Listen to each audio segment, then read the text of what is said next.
আসসালামু আলাইকুম। আমার চ্যানেল থেকে থাকছি আমি ফরজা ইমরান। এই ভিডিওতে আমি তোমাদের সাথে যেটা নিয়ে আলোচনা করব, সেটা হচ্ছে গণিত বইয়ের একটি গুরুত্বপূর্ণ এমসিকিউ। ঠিক আছে? তো এই এমসিকিউটি অনেকবার এসেছে এবং এখানে আরো কিছু বিষয় হচ্ছে যে এই প্রশ্নতে অনেক কিছু লুকায়িত আছে।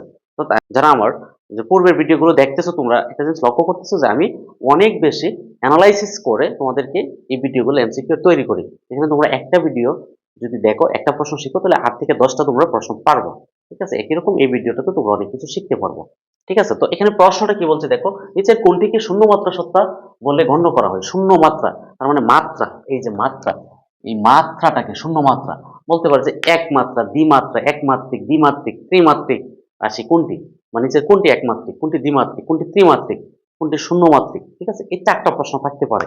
এখন তোমরা সংজ্ঞাটা বুঝো যে কোনটা মাত্রাটা কি? মাত্রা হচ্ছে কোন রাশি যদি, যেমন দৈর্ঘ্য, প্রস্থ, উচ্চতা এইগুলো আছে না?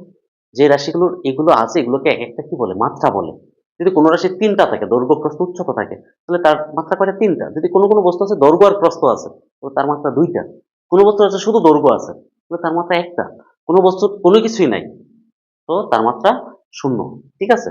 তো এইটা হচ্ছে মাত্রা। তো চলো আমরা দেখি যে এখানে শূন্য মাত্রিক কোনটা? অথবা এখানে বলছে রেখা। তো রেখাটা কেমন? তোমরা সবাই চেনো, এই যেভাবে একটা রেখা। তো রেখা দেখো শুধু কি আছে? দৈর্ঘ্য আছে কিন্তু প্রস্থ বা উচ্চতা নাই। তো এটা হচ্ছে রেখা। রেখার তাহলে মাত্রা কয়টা? একটা। তো রেখার মাত্রা একটা। এখন আসে তল। তলটা কেমন? দেখো তো, এই যে তল এরকম। হ্যাঁ? এরকম, মানে এই যে পুরো ব্যাপারটা মানে এরকম আরকি থাকে।